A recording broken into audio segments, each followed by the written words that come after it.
tratamiento está aceptado, ya te digo, por la Ley General de Sanidad y por la Ley de Autonomía, que es del 2002, y por todo esto, ha habido casos que le han dicho, oigan, yo no quiero llevar un respirador como Inmaculada Echevarría. Bueno, podemos hablar de muchos casos. Inmaculada Echevarría es una mujer en Andalucía que pidió que se le desconectara, que tenía una esclerosis lateral amiotrófica, una distrofia muscular de otro tipo, que no, pues eso, llevaba 10 años con un respirador, en una cama con un respirador. 10 años postrada en una cama. Postrada en una cama. Ella desde los 17 años se le diagnosticó esta distrofia. Fue a peor, a peor, a peor. Y eso era irreversible totalmente. Eso era irreversible, fue a peor, a peor, a peor. Llegó un momento que no podía respirar y tenía que llevar un respirador que le escuchaba porque ya no podía respirar.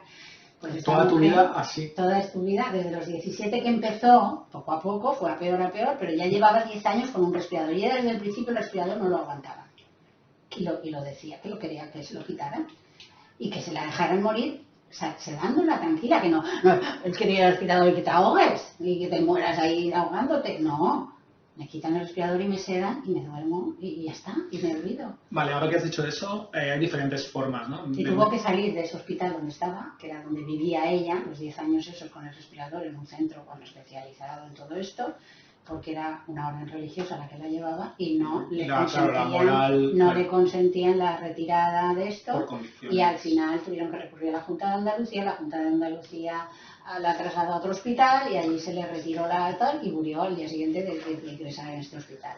Vale, tú has hablado, Vicenta, de... Con todo su conocimiento ella, claro. Sí, por voluntad propia lo hemos hablado, en unas condiciones similares a las que esta ley ampara, ¿no? Claro, tú has hablado de... Bueno, eso fue... ¿Cuánto hace de eso? 2016. O sea que no había... Sí, bueno, no estaba la ley. Y entonces, pero es que eso no es una eutanasia. Claro, es un rechazo a un tratamiento. Vale, exacto. Eso es lo que te iba a preguntar justo ahora. Tú has hablado de sedación, en el caso de Inmaculada Echevarría, y cuando estábamos charlando un poco para cuando ibas a venir, hablábamos de que, bueno, que no es lo mismo una sedación, no es lo mismo una desconexión y no es lo mismo la eutanasia. Son conceptos distintos, ¿no? Claro. Entonces tú estás hablando que en el caso de Inmaculada Echevarría, pese a que no había esta legislación, ella rechazó un tratamiento que era la respiración asistida y entonces se le aplicó una sedación. Y por esa vía... técnicas de soporte vital, por ejemplo, una sonda nasogástrica.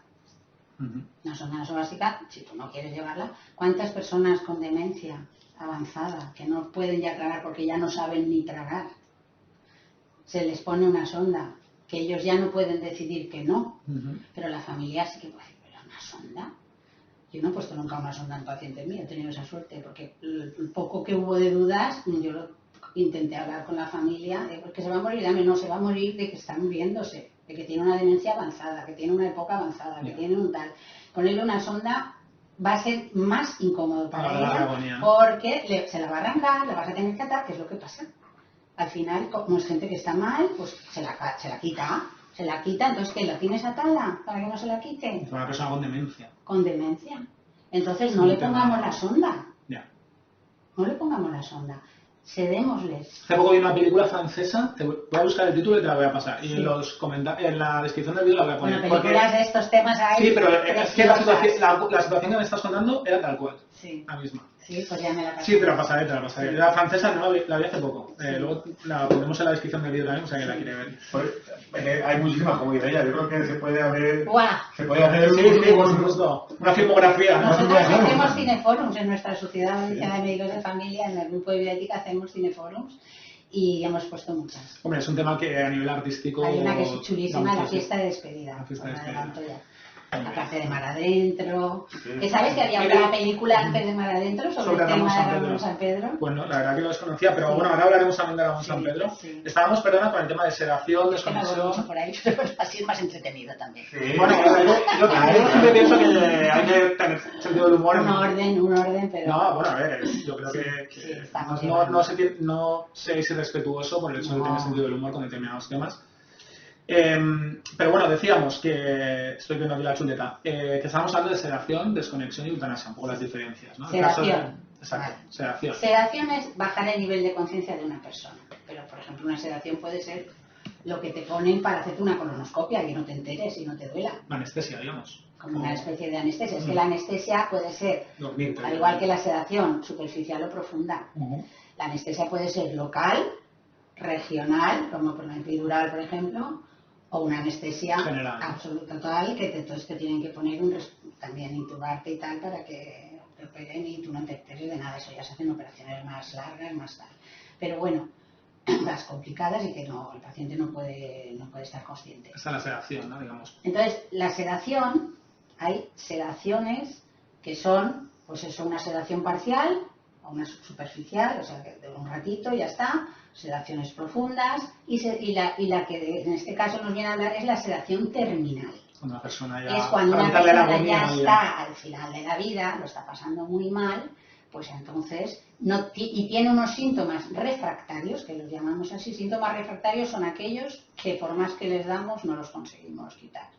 Y esas sedaciones para evitar la agonía de esa persona. Para evitar ese sufrimiento. Porque pero ya... ahí la diferencia con la eutanasia es que tú no estás buscando la muerte. Nadie te ha pedido la muerte. Tú has hablado con ese paciente de que no puede más y de que la única manera, porque esto hay que hablarlo siempre, la única manera de calmarle esos síntomas que le están haciendo ya tanto sufrir sería sedarle. Y ya se tendría que despedir de sus familiares, de sus seres queridos, porque ya no se va a despertar. Porque el diagnóstico es claro que ya no hay nada que hacer, es terminal. Entonces eso es una sedación que, claro, puede hacerse en pacientes terminales o en pacientes como esta señora, que si la desconectas del respirador, que rechaza el tratamiento y entonces ya la consecuencia... Se va a morir. La consecuencia ¿cómo quieres que se muera?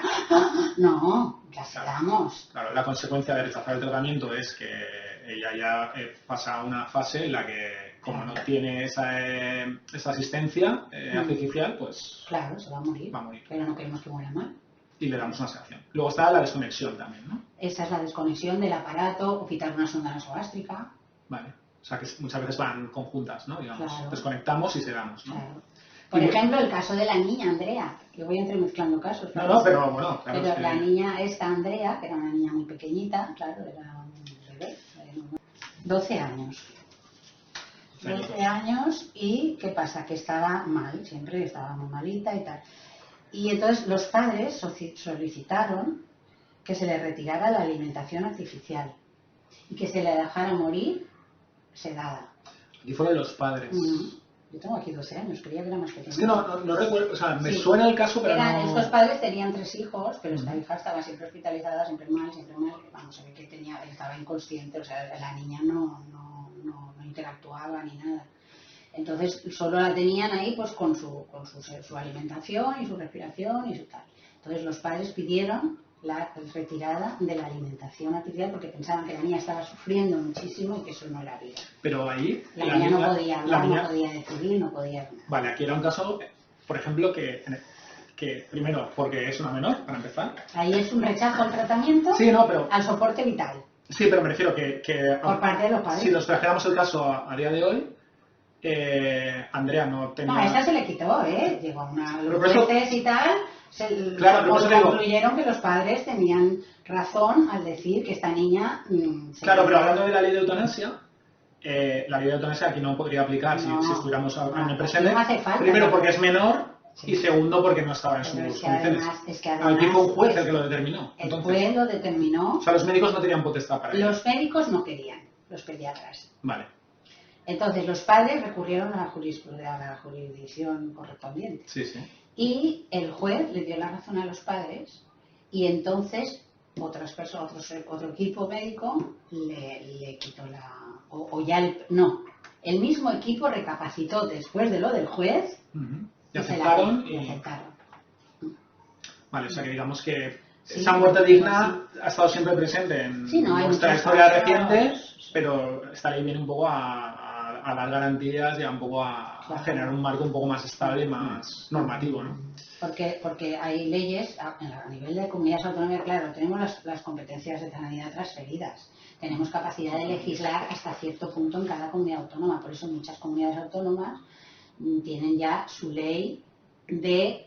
Una transposición, digamos. De ayuda al final de la vida, como si dijéramos, ¿no? De cuidados paliativos, todo eso, hay leyes y en la Comunidad Valenciana tenemos esta que os mencionaba yo antes, creo que fue en el 2018 o así, y entonces ahí pues ya tenemos ese derecho reconocido a que se nos cuide hasta el final y se nos acepte nuestras decisiones por varias normas legislativas. y las... Pero eso es otra cosa. Las Otra cosa es ya buscar la búsqueda deliberada de la muerte. Claro, que Y sí. eso es lo que la ley de la eutanasia lo tenía que hacer a nivel estatal. Eso no lo puede hacer una comunidad, Y hay porque que- afecta a valores tan y la ley- fundamentales como la vida, ¿no? Entonces no podía ser una legislación autonómica. Sí.